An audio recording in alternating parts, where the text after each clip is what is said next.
अपत्यस्थानी प्रजाजन हे ब्रीद उराशी बाळगून 12व्या शतकापासून ज्या राजघराण्याने फलटण आणि परिसराची सेवा केली, तिथला विकास केला, अशा फलटणच्या राजघराण्यातील श्रीमंत संजीवराजे यांच्यासोबत आज आपण गप्पा मारणार आहोत. अर्थात या गप्पा एक मॅरेथॉन मुलाखत म्हणून सुद्धा आपण गप्पांचं हे करणार आहोत, मुलाखत करणार आहोत.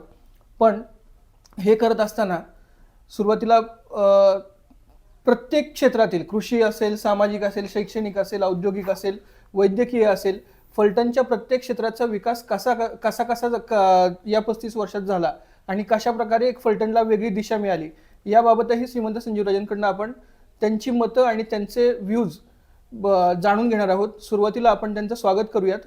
नमस्कार. या मॅरेथॉन मुलाखतीचं नियोजन करत असताना किंवा हे सगळं करत असताना मुलाखत कशी घ्यावी किंवा काय करावी ह्याच्यावर विचार करत होतो. गेल्या 35 वर्षापासूनचा आपला पूर्ण आढावा घेतला, काय काय झालं, काय काय नाही. पण भरपूर अशी क्षेत्र आहेत, इव्हन क्रीडा असेल किंवा कृषी असेल, औद्योगिक असेल, वैद्यकीय असेल, शैक्षणिक असेल, अनेक ठिकाणी आपला स्पर्श झाला आहे. फलटण तालुक्याच्या अनेक क्षेत्रांमध्ये आपण काम केलं आहे. आज हे सगळं झाल्यानंतर गेल्या 2-4 वर्षांमध्ये एक राजकारणात भयानक मोठं एक महाभारत झालं. खासदारकीनंतर सत्तापालट झाला.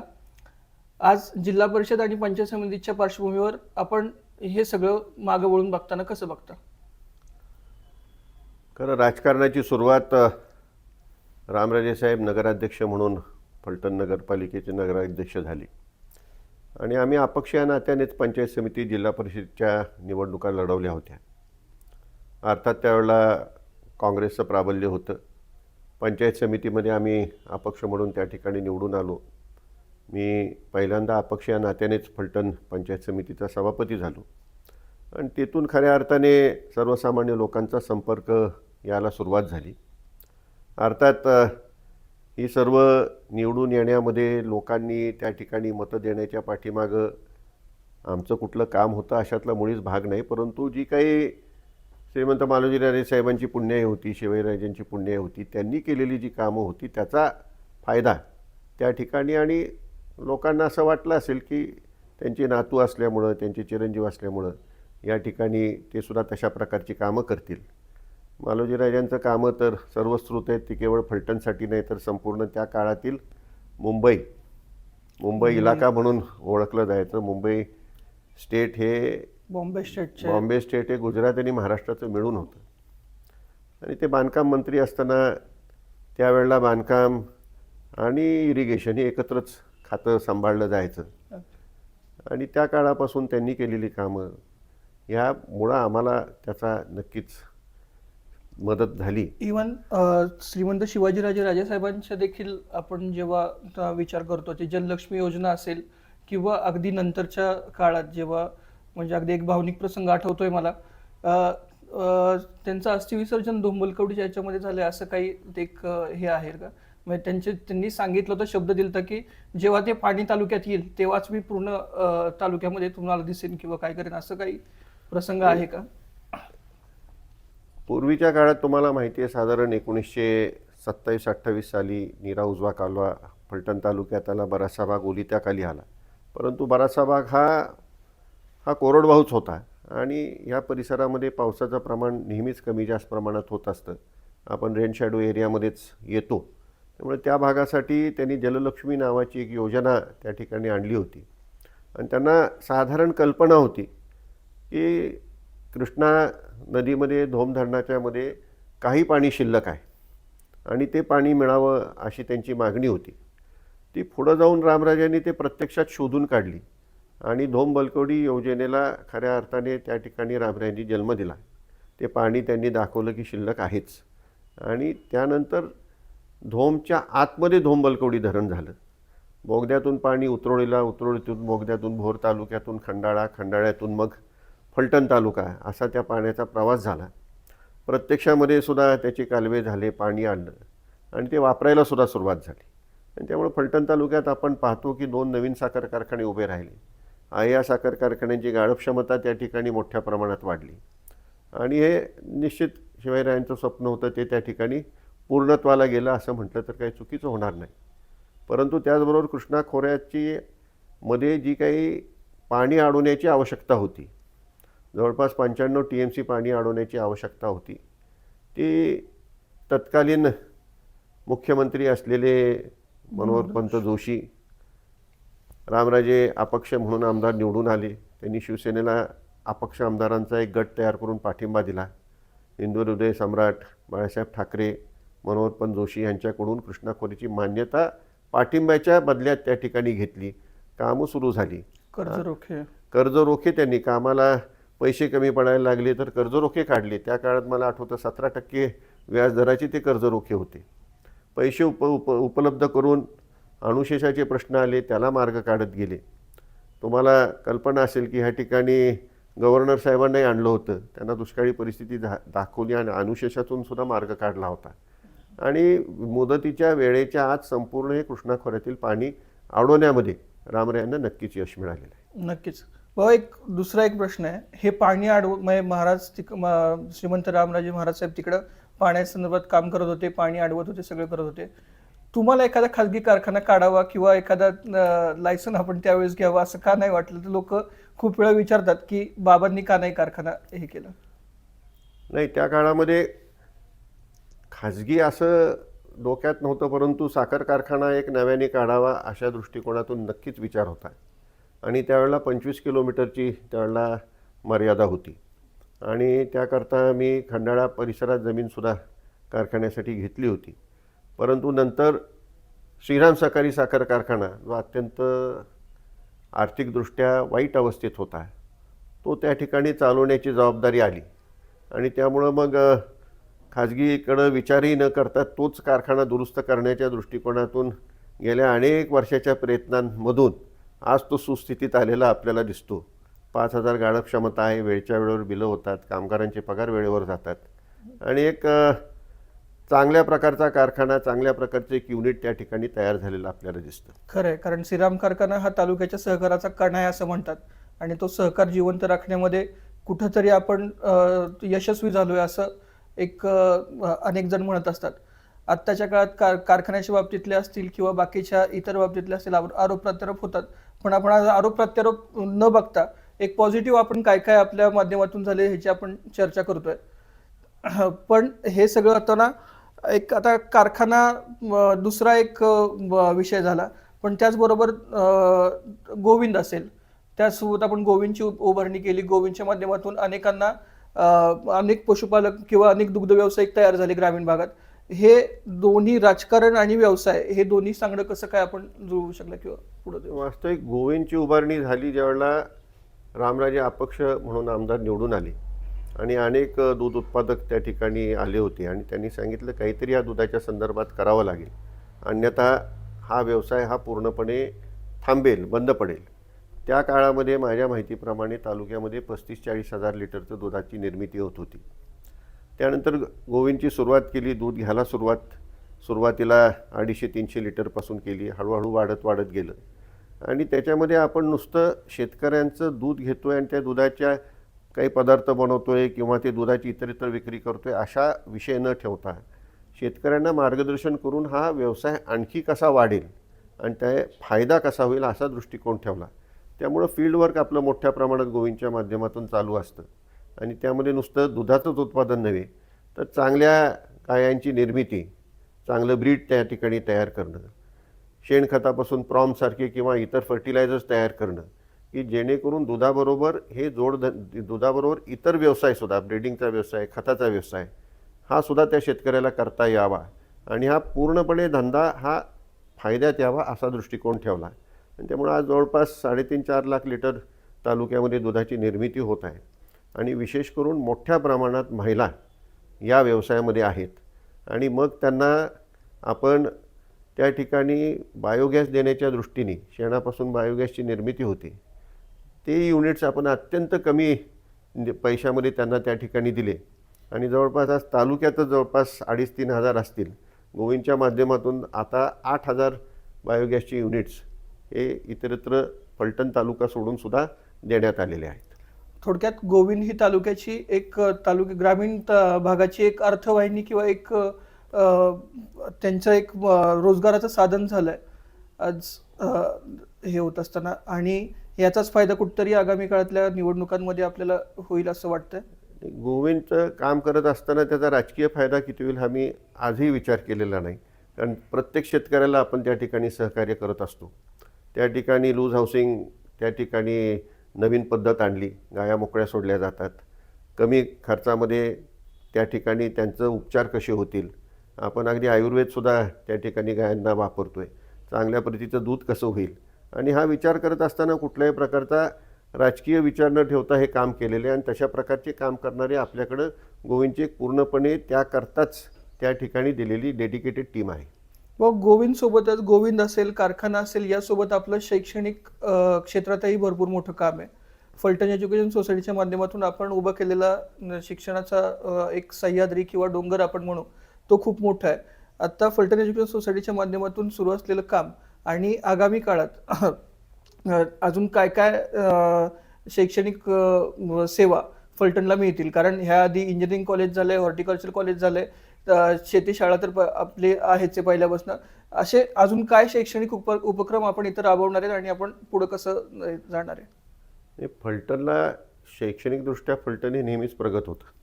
मोदोजी हायस्कूल 1880-85 सालचं ते हायस्कूल आहे, आणि त्यावेळेला सातारा जिल्ह्यात किती हायस्कूल्स होते, ते 1 किंवा 2 होते, त्यापैकी मोदोजी हायस्कूल आहे. अनेक बाहेरचे सुद्धा ह्या ठिकाणी शिकून गेलेले आहेत. कवी गिरीशांसारखे त्या ठिकाणी प्राचार्य म्हणून काम केलेले आहेत. म्हणजे एवढी मोठी परंपरा फलटणला शिक्षणाची आधीपासूनच होती.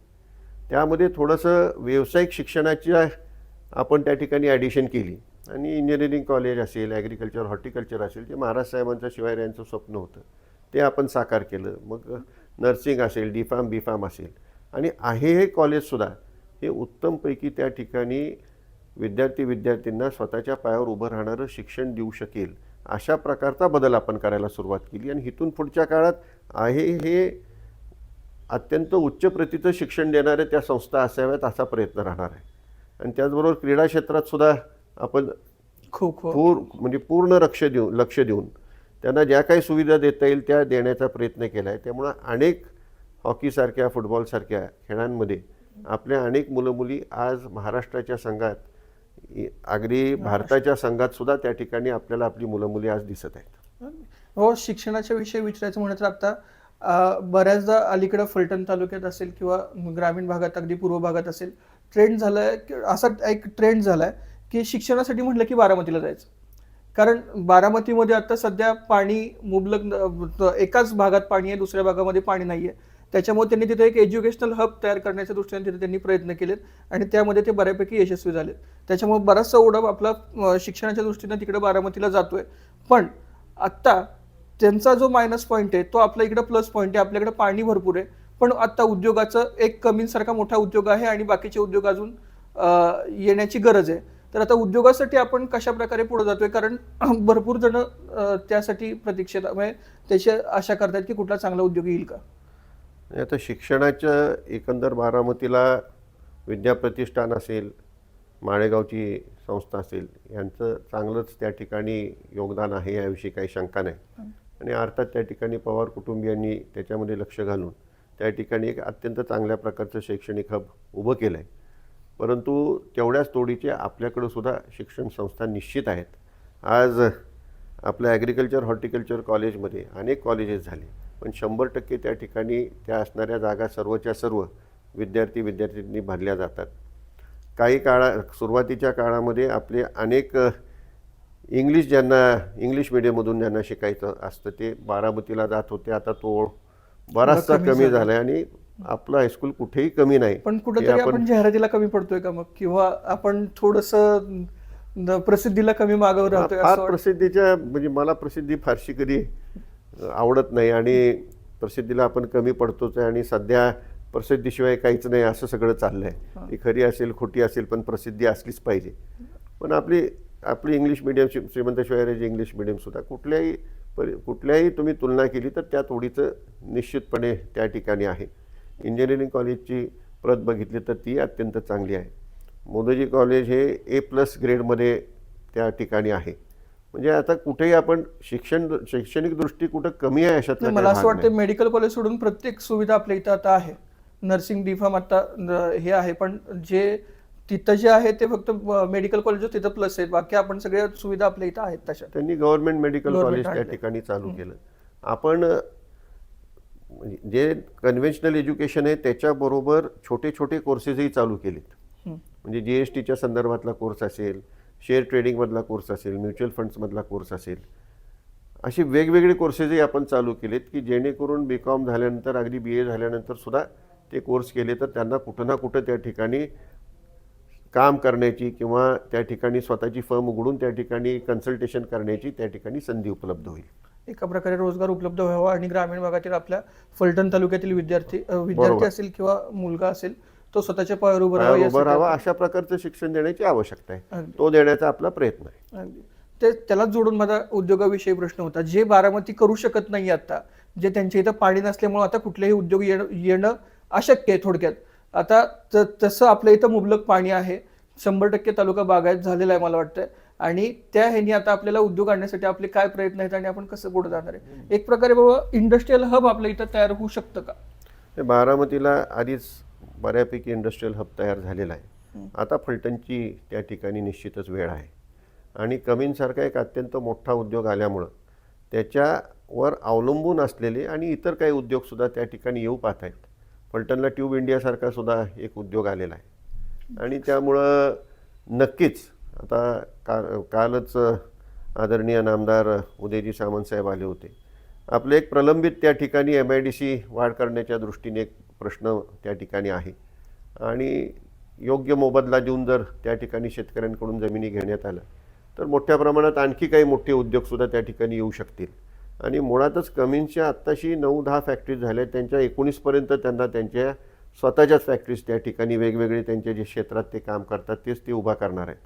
तर एक मोठं इंडस्ट्रियल हब हे लवकरच तयार होईल. रस्ताही आता चांगला झालेला आहे, त्यामुळं हायवे आता फारसा वेळ आपल्याला हायवेला पोचायला लागणार नाही. त्यामुळं ह्या सगळ्याचा फायदा निश्चित फलटणला पाणी आहे, फलटणला त्या ठिकाणी इलेक्ट्रिसिटी उद्योगाला लागती ती उपलब्ध आहे, कनेक्टिव्हिटी आहे. फलटणचं एकंदर वातावरण उद्योगधंद्यांना अत्यंत पोषक आहे. परंतु ते पोषकच राहील याची ठेवण्याची, ते तसंच वातावरण ठेवण्याची जबाबदारी नक्कीच आपल्या सर्वांची असणार आहे. निश्चितच आता एअरपोर्ट येतं, एअरपोर्टमुळे ते त्याच्या पण जवळ आहे. पुरंदरचं एअरपोर्ट सुद्धा जवळ आहे. व उद्योगाविषयी झालं किंवा शिक्षणाविषयी झालं, पण अजून एक आता एक वैयक्तिक प्रश्न आहे.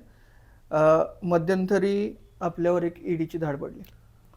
ती ईडीची नाही, ती इन्कम टॅक्सची धाड होती. इन्कम टॅक्सची ईडीची नाही. अनेक जण ईडीचं किंवा हे म्हणत होते, पण ईडी हा पूर्णपणे वेगळा विषय आहे. तो मनी लॉन्ड्रिंगचा विषय आहे आणि इन्कम टॅक्स हा वेगळा विषय आहे. इन्कम टॅक्सचा एक मध्ये हे झाली, धाड पडली. मध्यंतरी इन्कम टॅक्स आपल्या इथं येऊन गेलं किंवा इन्कम टॅक्सची धाड पडली. त्यानंतर अनेकांनी किंवा विरोधकांनी असेल किंवा फलटण तालुक्यातील अनेक चांगल्या वर्तुळामध्ये अशी चर्चा झाली की बाबा थोडे खचलेत इन्कम टॅक्सच्या धाडपासून, किंवा थोडंसं आता बाबा खचल्यामुळं आता थोडंसं लक्ष त्यांनी कमी केलंय. नक्की बाबा तुम्हीच तुमचं उत्तर द्या की कशा प्रकारे त्या इन्कम टॅक्सच्या धाडीनंतर पुढचं तुमचं हे झालंय. दुग्ध व्यवसाय करणाऱ्यांवर काही इन्कम टॅक्सनी अशा प्रकारची चौकशी करण्याचं जे धोरण त्या ठिकाणी स्वीकारलं होतं त्याप्रमाणे गोविंदवर आले. पण दुग्ध व्यवसाय करणारे इतरही व्यवसायात आहेत, त्यामुळे त्यांचे विषय जराशे वेगळे होते. मी इतर कुठल्याच व्यवसायात नाही, फक्त दुग्ध व्यवसायातच आहे. कुठल्या कॉन्ट्रॅक्ट लाईनमध्ये किंवा अशा कुठल्याही व्यवसायात मी नाही. त्यामुळं त्यांना ज्या काही शंका होत्या त्या त्यांनी पाहिल्या आणि त्यांच्या पूर्णपणे शंकांचं निरसन झालं. कारण त्यांना माझ्याकडं काही सापडलेलं नाही, काही त्यांनी माझ्याकडून त्या ठिकाणी कॉन्फिस्केट केलं वगैरे असा काहीच प्रकार घडला नाही. म्हणजे एकही वस्तू त्यांनी माझी त्या ठिकाणी नेलेली नाही, कॉन्फिस्केट केलेलीच नाही. तर काही अकाउंटमधले विषय आहेत त्याचे त्यांना खुलासे पाहिजे होते, ते त्याप्रमाणे खुलासे त्यांना दिलेले आहेत, संपूर्ण खुलासे दिलेले आहेत. आणि आता त्याच्यावरून खचण्याचं काहीच कारण नाही. काय असलं तर अडचण असली तर त्यामध्ये माणूस खचत असतो आणि ह्या गोष्टी व्यवसाय जसा वाढेल तशा काही गोष्टी अशा प्रकारे ज्या होत असतात त्याला खचून न जाता धैर्याने तोंड देऊन पुढं जावं लागतं आणि ते निश्चितपणे धैर्याने तोंड देऊन मी पुढं जातच राहणार आहे. खचण्याचा वगैरे कुठलाही विषय राहणार नाही, काही परिणाम होणार नाही, काही परिणाम होणार नाही. आज आणखी एक बाबा की आता बऱ्यापैकी महाराज साहेब असतील किंवा त्यांच्यानंतर आत्ताच्या याच्यामध्ये आत्ता या निवडणुकीमध्ये आपण कोणताही कुठल्याही गटातून असेल किंवा याच्यातून असेल जिल्हा परिषदेसाठी अर्ज दाखल केलेला नाही आहे. आगामी काळातली आपली राज्यातली राज्यामध्ये आपण लक्ष देणार किंवा वरच्या राजकारणात लक्ष देणार असंही आपण सांगितलंय. पण आगामी काळात बाबा आम्हाला मंत्री झाल्याचं किंवा वरती काम केल्याचं कधी बघायला मिळेल? हा विषय आमदार व्हायचं मंत्री व्हायचं हा वेगळा आहे. आमदार तर बाबा तुम्ही होणारच पण 100%. गेल्या पण 30 मंत्री वर्षापासून जिल्हा परिषदमध्ये काम केले, त्यामुळे एक प्रदीर्घ मोठा अनुभव नक्कीच पाठीशी आहे. सातारा जिल्हा हा देशामधला सर्वोत्तम त्या ठिकाणी स्वच्छ जिल्हा म्हणून सुद्धा आदरणीय पंतप्रधान मोदी साहेबांच्या हस्तेच आपण हे केलं. जिल्हा परिषदेच्या माध्यमातून आमचा सत्कारही करण्यात आला.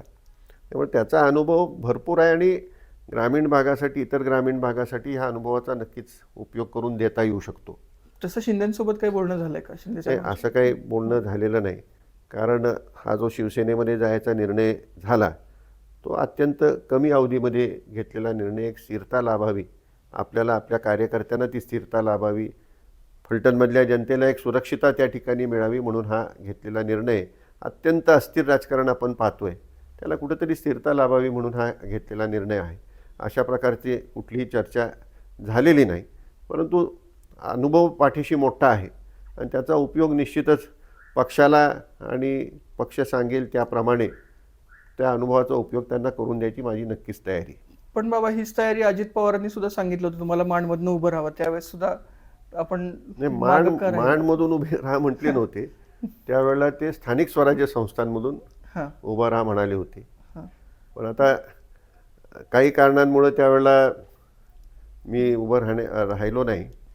त्याचं प्रमुख कारण म्हणजे पतंगराव कदमांचे आणि आमचे हे घरगुती संबंध होते आणि त्यांनी मला आधी विचारलं होतं तुम्ही राहणार आहे का. त्यामुळे तो आता एक वेगळाच विषय आहे. नाही, जसं म्हणजे खूप जण जे जुने कार्यकर्ते आहेत ते सुद्धा खूप वेळा म्हणतात की बाबांनी याआधीच राज्यावर लक्ष केंद्रित करायला पाहिजे होतं आणि तिथं जायला पाहिजे होतं. आता रामराजे तिथं होते, आता घरातला एकच तिथं असू शकतो, सगळेच काही असू शकत नाहीत. यासोबत आता हे आपण मागच्या सगळ्या क्रीडा विषयक असेल, शैक्षणिक असेल, वैद्यकीय आपला एक विषय राहिला. वैद्यकीय विषयक आपण वैद्यकीय क्षेत्रात केलेलं काम, अगदी कोविडमधलं झालेलं आपलं काम, आपण कोविडमध्येही सतत रुग्णांच्या संपर्कात होता, त्यांची सेवा करत होता आणि लाईफलाईनच्या माध्यमातून किंवा अगदी सातारच्या कोविड हॉस्पिटलच्या माध्यमातून असेल जे आपण काम उभं केलं आहे, त्यावेळेस कुठले कुठले अनुभव आले आणि कोविडमध्ये कशा प्रकारे आपण काम केलं? पहिली ज्यावेळेला कोविडची वेव आली त्यावेळेला फारसे आपल्याकडे रुग्ण नव्हते, परंतु दुसऱ्या वेवला मात्र मोठ्या प्रमाणात त्या ठिकाणी रुग्ण आपल्याला आढळून आले आणि मोठ्या प्रमाणात अनेक रुग्ण दगावले सुद्धा. त्या काळामध्ये सातारला त्या ठिकाणी कोविडसाठी त्यांचं जे म्युझियम आहे त्यामध्येच त्यांनी अद्ययावत हॉस्पिटल केलं. तत्कालीन कलेक्टर शेखर सिंग होते, त्यांनी बऱ्यापैकी लक्ष घातलं. आम्ही त्यांना विनंती केली की फलटणला सुद्धा आम्हाला एक 100 बेडचं त्या ठिकाणी हॉस्पिटल तयार करायचं आहे. मग नगरपालिकेचा जो हॉल आहे तिथं त्यांनी हॉस्पिटल उभा करायला परवानगी दिली आणि त्यामुळं मोठ्या प्रमाणामध्ये पेशंट्सला त्या ठिकाणी दिलासा मिळू शकला. म्हणजे कोविडमध्ये जी परिस्थिती होती की बेडच मिळत नाही, पण फलटणला आपण मोठ्या प्रमाणात बेड्स निर्माण केली. ऑक्सिजनचं परत त्यानंतर अनेक डॉक्टर्स होते, त्या डॉक्टरांना सुद्धा रिक्वेस्ट केली, त्यांनी सुद्धा त्यांचे हॉस्पिटल कोविड सेंटर म्हणूनच त्या ठिकाणी त्यांनी सुरू केले. ऑक्सिजनचा मोठा प्रश्न त्या ठिकाणी होता आणि जवळपास तो रोजचाच प्रश्न होता की ऑक्सिजन कुठून आणायची. मग त्या काळामध्ये सोना अलाइजमध्ये तिथेही ऑक्सिजनची निर्मिती होऊ शकते, कारण ती स्टील इंडस्ट्रीला लागते. तिथं त्यांनी त्यांचा प्लांट चालू केला. ते रामरायांनी मागं लागून त्यांच्याकडून तो चालू करून घेतला. एक ऑक्सिजन प्लांट हा मॅग्नेशियाला होता, ते इंडस्ट्रीयल ऑक्सिजन. आम्ही कलेक्टर साहेबांना विचारलं इंडस्ट्रीयल ऑक्सिजन, ते म्हणले ते चालेल. डॉक्टरांशी त्यांनी सल्लामसलत केली आणि तो प्लांट आणून मग मालोजीराजे रुग्णालयात त्या ठिकाणी लाईफलाईनच्या माध्यमातून तो उभा केला आणि त्यामुळे ऑक्सिजनचा थोडाफार दिलासा नक्कीच फलटणकरांना मिळाला. मला अगदी रत्नागिरीच्या कलेक्टरांचा फोन आला होता की तुम्ही ऑक्सिजनचं काही करू शकता का. म्हटलं आमच्यातच कसं तरी केलं आहे, एवढ्या लांब तर काही करणं कठीण आहे. म्हणजे आपल्या कोविडच्या कार्याची नोंद राज्यभर होती, रत्नागिरीवरून सुद्धा आपल्याला त्यावेळेस फोन येत होते. पण ते आहे उपजिल्हा रुग्णालयात सुद्धा मला वाटतं ऑक्सिजनचा मोठा प्लांट आपण तिथं उभा केला गेला नाही, तो शासनाच्या माध्यमातून त्या ठिकाणी उभा राहिला आणि आपण हा इंडस्ट्रियल ऑक्सिजन थोडासा त्यामध्ये बदल करून तो, आणि त्यामुळे फार मोठा दिलासा मिळाला. अगदी. व आता उपजिल्हा रुग्णालयाचा आणि कोविडचा विषय निघाला तर अजून एक विषय आहे.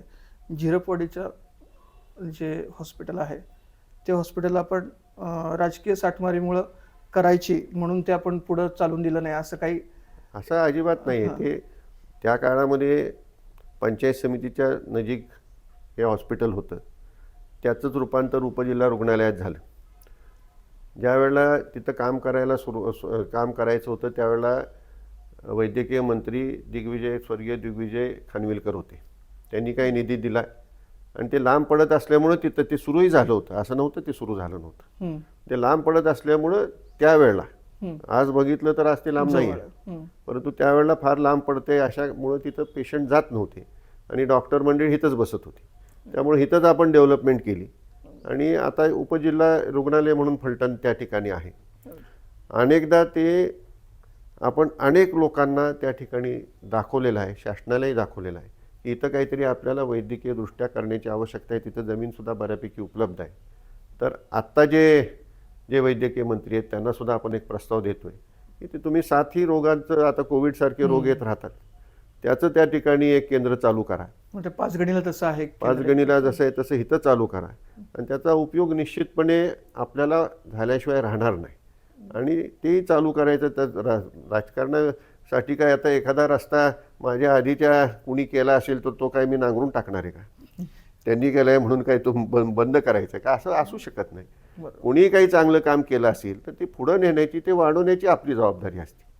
त्यामुळे तसं काय राजकारणासाठी अजिबात तिथं केवळ कोणी जात नसल्यामुळे तो आला विषय. आणि मी म्हणजे रामराजे आमदार होण्यापूर्वी वगैरे त्याच्या आधीच ते बंद झालं होतं, चालू होऊन बंद झालं होतं. ते चालूच झालं नाही असं काही नाही. त्यावेळेला घेतलेला निर्णय हा काय अयोग्य होता असं मी म्हणणार नाही. ते चालू ठेवणं गरजेचे. आणि ज्याप्रमाणे आज जे बदल होत आहेत आणि थोडं सिंक्रोनाइज्ड आणि एकत्रित सगळं लागतं, असं पसरलेलं आता चालत नाही. हॉस्पिटल सगळं आता कॉम्पॅक्ट लागतं. तशा प्रकारचा विचार करून आपल्याला इथून पुढच्या काळात पुढे जावं लागेल.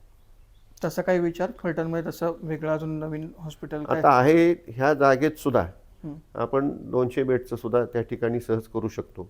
आणि तशा प्रकारची मागणी वैद्यकीय मंत्री नामदार आबिटकर साहेब आणि उपमुख्यमंत्री नामदार एकनाथरावजी शिंदे साहेब यांच्याकडे आपण केलेली आहे. अजून एक विषय होता की आपण फलटण नगरपालिकेच्या अनुषंगानं हद्दवाढ असेल किंवा कोळकी असेल, तिथली ग्रामपंचायतीची नगरपंचायत असेल, असे प्रयत्न आपल्या काळात फारसे होताना दिसले नाहीत. किंवा हे हद्दवाढीचा प्रस्ताव आला होता, परंतु कोळकी आणि जाधववाडी या सर्वच ग्रामपंचायतींचा त्यावेळेला थोडासा विरोध झाला. आणि माझं मत होतं की घ्यायची असेल तर संपूर्ण तुम्ही त्या ठिकाणी ग्रामपंचायत हद्दवाढीत घ्या. कारण कराडनंतर मलकापूर नगरपंचायत वेगळी झाली, आता ती नगरपालिका पण झाली. तसं फलटणचं पण इकडे झालं असतं. नगरपंचायतीचे दोन्हीचे प्रस्ताव आपण कोळकीचा आणि जाधववाडीचा हे देण्याच्या दृष्टीने तयारी केलेली होती. आणि ते नगरपंचायती त्यावेळेला त्यांनी तालुक्यामध्ये जे तुमचं तालुक्याचं गाव असेल तीच नगरपंचायत करायची असा त्यावेळेला साधारण शासनाचं धोरण होतं. त्यामध्ये फक्त लोणंदचा एक अपवाद झाला आणि ती एक वेगळी नगरपंचायत झाली. पण कोळकी आणि जाधववाडीचा प्रयत्न नक्कीच आहे. आणि हद्दवाढ जरी करायची असेल तर त्यांनी फक्त कोळकी आणि जाधववाडीचा विकसित भाग न घेता संपूर्ण घ्यावी. नाहीतर विकसित भाग घेतल्यानंतर मग उर्वरित ग्रामपंचायतीमध्ये उत्पन्न काही अर्थच राहणार नाही. त्यांनी ती संपूर्ण घ्यावी. तसेही करायला काही हरकत नाही. नगरपंचायत करणं किंवा फलटणमध्ये संपूर्ण आजूबाजूचा परिसर, ज्याप्रमाणे बारामतीला संपूर्णपणे त्यांनी ग्रामपंचायती ताब्यात घेतल्या, संपूर्ण गावच घेतलं, तसं जर केलं तर त्याचा जास्ती फायदा होतो. पण बारामतीला ते नाजीदादांचं डायरेक्ट 300 कोटी निधी आणला, 500 कोटी निधी आणला, हे सगळं एकत्र हे केलं, मग एकत्र हद्दवाढ करून तिथं सुविधा दिल्या. तसं आपल्या इथं होऊ शकणार आहे का? किंवा जरी या ग्रामपंचायती आल्या तरी? आता अर्थातच त्या ठिकाणी अजितदादा स्वतः अर्थमंत्री होते आणि अनेक वर्ष होते. त्यामुळे जास्ती निधी त्यांनी त्यांच्या भागाकरता नेला, त्यांचा भाग त्याप्रमाणे त्यांनी विकसितही केला, याविषयी काही शंका नाही. पण आपल्याकडं सुद्धा त्या प्रमाणात आपल्याला काम करता येईल हं. आणि तशा प्रकारची ताकद नक्कीच आदरणीय एकनाथरावजी शिंदेसाहेब देतील असा मला विश्वास आहे. अगदी. बाबा यासोबतच आता थोडासा कार्यकर्त्यांच्या दृष्टीने एक प्रश्न विचारायचा आहे. या राजकीय उलथापालथीत अनेक जवळचे कार्यकर्ते आपल्यापासून तिकडे गेले. अगदी ज्यांना तुम्ही अनेक मोठी पदं दिली, प्रमुख पदं दिली ती, अशी ही माणसं तिकडे गेली. तर आता परत त्यांना यायला संधी आहे का? जर भविष्यात असं काही झालं आणि त्यांना वाटलं की आता परत एकदा इकडे यायचं आहे, तर हे बघा, आपण राजकारणात काम करत असतो. हं, राजकारणात ना मित्र असतो ना शत्रू असतो. त्यामुळं जसजशी परिस्थिती असेल, काही त्यांना जर गेल्याचा पश्चाताप होत असेल तर निश्चितपणे त्या ठिकाणी विचार करता येईल, पण तो त्या वेळचा विचार आणि त्या व्यक्तीच्या संदर्भातला तो विचार आणि तो विषय होईल आणि चर्चा करून शेवटी एखादा चांगलं काम करणारा असेल आणि त्याला बरोबर काम करायचं असेल तर आपल्याला त्याचा काहीच विरोध करायचं कारण नाही. पण आम्ही निदान माणसं मोठी केली आणि मोठी होऊन ती गेली. मग दुसरं एक विचारायचं आहे, आपल्याकडे कार्यकर्ते तयार करायची फॅक्टरी आहे आणि कार्यकर्ते पळवून देण्याची फॅक्टरी त्यांच्याकडे आहे. हे चित्र दिसतंय हे आपण म्हणला परवा दिवशी की आणि तिथं जर पाहिलं तर कोणी मोठा होतच नाही, तिथं अधोगतीच होते. त्यामुळं मला कोणाबद्दल काय बोलायचं अशातला भाग नाही, पण आपण कार्यकर्ते अगदी त्याच्या म्हणजे अपासून चालू केलेले कार्यकर्ते, अगदी स्क्रॅचपासून उभे केलेले कार्यकर्ते. आज दुर्दैवाने सगळ्यांचीच त्या ठिकाणी एकंदर परिस्थिती पाहता त्या ठिकाणी वरपासून खालपर्यंत तेच चित्र आपल्याला दिसतंय. पण कुठंतरी लक्षात घेऊन की कशाप्रमाणे आपण तयार झालो आहे आणि कशा प्रकारची लोकं कशी आहेत, कशा प्रकारची संस्कृती आहे, कशा प्रकारची प्रवृत्ती आहे, हे लक्षात घेऊनच आपल्याला इथून पुढच्या काळात कार्यकर्त्यांनी सुद्धा ते लक्षात घेऊनच वागायला पाहिजे असं मला वाटतं. बरोबर. बाबा आणखी एक ह्याच्यामध्ये होतं की फलटण तालुक्याचे सामाजिक सलोखा असेल किंवा एक जातीय समीकरण असेल ते सुद्धा आपण व्यवस्थित अबाधित आणि बॅलन्स राखण्याचा आपण प्रयत्न केला. मल्हारराव होळकरांचं तिथलं होळमधलं स्मारक असेल, मला वाटतं झेडपीच्या माध्यमातून आपण 1.5 कोटी रुपयाचा निधी तिथं दिला आहे. माळी समाजातील अनेक प्रमुखांना आपण मुख्यपदं आपण दिलती. पण हे सगळं करत असताना ही कुठेतरी तारेवरची कसरत होती आणि आज त्यातली जी प्रमुख पदं दिलेली माणसं आहेत किंवा ते जे केलेलं काम आहे ते कुठेतरी मागं विसरत चाललं असं वाटतंय. मल्हारराव होळकरांची त्या ठिकाणी जो कार्यक्रम सुरू झाला ते आपल्या भागात जन्मलेले आणि त्यानंतर मराठा साम्राज्य वाढवण्यामध्ये त्यांचा फार मोठा सिंहाचा वाटा होता. श्रीमंत सुभेदार मल्हारराव होळकर हे फार एक मोठी आसामी होती. ती कुठल्या समाजाचे हा माझ्यासमोर कधी विषय आलाच नाही. तो जो कार्यक्रम सुरू झाला तो खऱ्या अर्थाने श्रीमंत रघुनाथरायांनी तो कार्यक्रम सुरू केला. त्यांची जिथं समाधी आहे त्यांच्या स्मरणार्थ त्या ठिकाणी कार्यक्रम चालू झाला. मग तो आम्ही जिल्हा परिषदेच्या माध्यमातून तो वाढवला, असा त्याचा थोडासा इतिहास आहे. तत्पूर्वी काही कार्यक्रम वगैरे त्या ठिकाणी होत नव्हता आणि तो वाढवला आणि आता त्याला एक वेगळ्या प्रकारचं स्वरूप प्राप्त झालं. शासनाकडून सुद्धा त्याला निधी यायला सुरुवात झाली आणि कुठल्या समाजाचा आहे म्हणून कोणाला पद देण्यापेक्षा त्या ठिकाणी तो जर लायक असेल आणि ते पद व्यवस्थितपणे सांभाळत असेल तर असे काही त्याची कुठली जात आहे बघून पदं मी कधी कोणाला दिलेली नाहीत किंवा देण्याचा कधी म्हणजे मनामध्ये कधी तशा प्रकारचा भावनाही आली नाही. शेवटचा एक प्रश्न आणखी एक, जेव्हा सत्ता बदल झाला त्यावेळेस अनेक वृत्तपत्रांनी असेल अनेक पत्रकारांनी असेल एक आपल्याविषयी किंवा आपल्या सोबत असलेल्या एक सर्कलविषयी अगदी त्यांच्या भाषेत म्हणायचं म्हणलं तर अगदी चांडाळ चौकडीविषयी लिहिलं. खरंच हे तुमच्या दृष्टीनं ते हे आहेत का, बाधक आहेत का, किंवा हे जी चर्चा होती त्याविषयी आपल्याला काय मत आहे? राजकारणात सगळ्या प्रकारची माणसं आजूबाजूला असतात, ते आपण ओळखूनच असतो आणि आपण दारच उघडं ठेवलंय ना. असं कुठं अशी आडकाठी कुठं नाहीच आहे ना. दार उघडच आहे ना, कोणी येऊ शकतं आणि भेटू शकतं अशी. त्यामुळे काही प्रश्नच येत नाही ना, कोणी अडवायलाच त्यांना नाही. बरोबर. आणि काम कोणाचं आहे काय नाही ते जर थेट येऊन जर सांगत असेल तर कुठल्याही प्रकारचा विषय फारसा राहत नाही आणि कुणाचं किती ऐकायचं हे जर समजत नसेल मग तो नेतृत्व कसं काय करेल. बरोबर. त्याच्यामुळं हा कार्यकर्त्यांसाठी वैयक्तिक विषय आता शेवटचं म्हणून म्हणलो. आता निवडणुकीवर परत एकदा येऊयात. व निवडणुकीमध्ये मनी पॉवरच्या बाबतीत किंवा एकंदर बाकीच्या बाबतीत आपण कुठेतरी कमी पडतोय असं वाटतंय? आम्ही आजपर्यंत जे जे राजकारणात आहे गेल्या 30 वर्षापासून जिल्हा परिषदमध्ये आहे. आता घराण्याचा लाभलेला वारसा, त्यामुळं राजकारणात येऊन त्या ठिकाणी अर्थकारण करावं, त्या ठिकाणी पैसे कमवावेत असं कधी मनालाही शिवलं नाही. त्यामुळं त्याच्यापासून आम्ही नेहमी अलिप्तच राहिलो. आजच्या काळामध्ये राजकारण आणि अर्थकारण हे वेगळं काही राहिलेलं नाही, आता हे सगळ्यांनाच माहिती आहे. आणि त्यामुळे तिथं निश्चितच कमी पडतोय आणि त्याची आजपर्यंतच्या केलेल्या गेल्या अनेक वर्षाच्या राजकारणात समाजकारणातून तशा प्रकारची कधी माहिती आणि तशा प्रकारची सवय आम्ही लावली नाही किंवा ती लागली नाही. अशी निवडणूक आता पहिल्यांदाच मी पाहायला लागलो आहे की ज्याच्यामध्ये लोकसभेला असेल, विधानसभेला असेल, त्या ठिकाणी हे वेगळ्या प्रकारे अर्थकारणपूर्वक निवडणूक होती आहे. पूर्वीच्या तुम्ही कोणालाही विचारा लोकसभेची निवडणूक कशी होत होती, तर त्या ठिकाणी कसलाच खर्च होत नव्हता. त्या ठिकाणी कार्यकर्ते स्वतःच्या खर्चाने त्या ठिकाणी निवडणूक करत होते. नाही, पण जे 35 वर्षामध्ये जे कार्यकर्ते आपण मोठे केले, जे आपल्यामुळे मोठे झाले, आर्थिकदृष्ट्या म्हणा किंवा इतर त्यांच्या बाकीच्या बाबतीत म्हणा, अशा वेळी ते पुढे येऊन सगळं जसं खासदारकीच्या वेळेस असेल किंवा आमदारकीच्या वेळेस ते पुढे कुठे येताना दिसले नाहीत. अनेक जण असंच म्हणत होते की नाहीये, आता थांबूयात आपण, आणि ते त्या कारणासाठी काही जण तिकडे गेले असंही चर्चा होती. पण हे कितपत योग्य आहे किंवा कशा प्रकारे आहे? अशाच प्रकारे पुढे गेलो तर चांगली लोक राजकारणापासून बाजूलाच जातील आणि मग फक्त इकडून तिकडून पैसे जे जमवू शकतात तेच राजकारणात दिसतील. शेवटी कष्टाने कमवलेले पैसे तेवढे नसतात आणि ते राजकारणामध्ये तो घालू शकत नाही. आणि हा प्रश्न ग्रामपंचायतीपासून सगळ्याच ठिकाणी अनुभवायला मिळेल. बरोबर.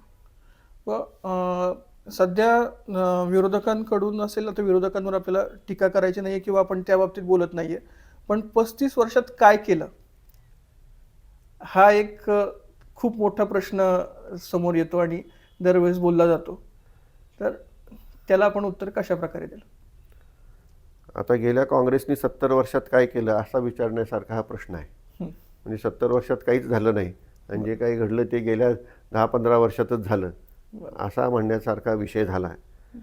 35 वर्षामध्ये जर आपण बारकाईने पाहिलं तर संपूर्ण फलटण तालुका आज ओलिताखाली आलेला आहे.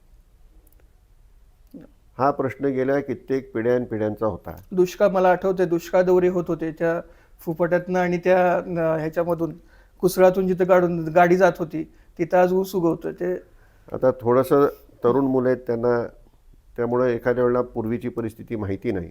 अनेक गावांना जाणारे रस्ते सुद्धा धड नव्हते. आज कुठल्याही गावाला गेलं तर त्या ठिकाणी डांबरी रस्ते आहेत. संपूर्ण तालुका हा आज पाण्याखाली आलेला आहे. या ठिकाणी 4 साखर कारखाने झालेत, 2 नवीन झालेत. असणाऱ्या कारखान्याची एकाची 10,000 गाळप क्षमता झाली, दुसऱ्याची 5,000 गाळप क्षमता झाली. औद्योगिकदृष्ट्या कमींसारखा एक मोठा उद्योग ह्या तालुक्यामध्ये आलेला आहे. या तालुक्याची उलाढाल आज बघितली तर कितीतरी वाढलेली आहे. आणि तुम्ही फलटण तालुक्याची तुलना करत असताना बारामतीबरोबर करता. बारामतीला एक हाती अनेक वर्ष अनेक विकासाची दृष्टी असलेली नेते त्यांना लाभलेले, त्यांना त्यांच्याविषयी काही शंका नाही. सत्तेचा केंद्रबिंदू बारामती, पण त्यांना विकासाची दृष्टी होती असं काही म्हणता येणार नाही. नुसती सत्ता होती, विकासाची दृष्टी होती. त्यांनी विकास केलाच आहे, त्याविषयी काही माझं म्हणणंच नाही. परंतु फलटणची तुलना तुम्ही अनेक इतर तालुक्यांशी केली तर आपण कुठं कितीतरी पुढं आहोत हे सहजच लक्षात येतं. आणि गेल्या 30 वर्षात अनेक गोष्टी घडत गेल्या. तालुक्यामध्ये शांतता आहे, सुरक्षित आहे. तालुक्यामध्ये औद्योगिकरण वाढलेले आहे. तालुक्यामध्ये शैक्षणिकदृष्ट्या हा तालुका अत्यंत प्रगत आहे. इतर क्षेत्रात सुद्धा हा तालुका प्रगत आहे. हे सर्व गोष्टी काहीच घडलं नाही तर हे काहीच दिसलं नसतं ना. मी दिसतंय ते काय दिसतंय. बरोबर. हो, आणखी एक आता डिलिमिटेशन येतंय, असं म्हणतात की आता डिलिमिटेशन होईल, त्यानंतर माहीत नाही पुढे आरक्षण कुठलं पडेल, महिला पडेल का ओपन पुरुष पडेल. त्यावेळेस आमदार म्हणून इथनं लढायला आपण जर सर्वसाधारण पुरुष हे जर आरक्षण जर आलं तर आमदार म्हणून आपण इथनं लढणार का? हो, निश्चित लढणार. कारण एवढ्या वर्षाचं काम केलेले अनुभव आहे आणि त्याचा उपयोग आपल्याला निश्चित त्या ठिकाणी करून घेता येईल. पण जर सर्वसाधारण महिला हे आरक्षण पडलं तर जसं आता त्यांच्याकडं कोणतरी त्यांच्या जसं अगदी नावानेशी म्हणायचं म्हटलं तर जिजामाता नाईक निंबाळकर ज्याप्रमाणे काम करताना दिसतात तसं आपल्या इथं कोण काम करतं? तसं जर अजून काही महिला आरक्षणाचा विषय आला नाही, आला तर त्यावेळेला तशा प्रकारचा विचार आम्हालाही करता येईल, तशी काय अडचण येणार नाही. निश्चितच यानंतर जिल्हा परिषद आणि पंचायत समितीमध्ये आगामी काळात जी होती आता त्यामध्ये किती प्रमाणात आपल्याला यश मिळेल आणि कशा प्रकारे आपण पुढे जाऊ शकतो? आता जे काय वातावरण दिसते त्यावरून तर चांगल्यापैकी यश मिळेल असं निश्चित परिस्थिती आहे.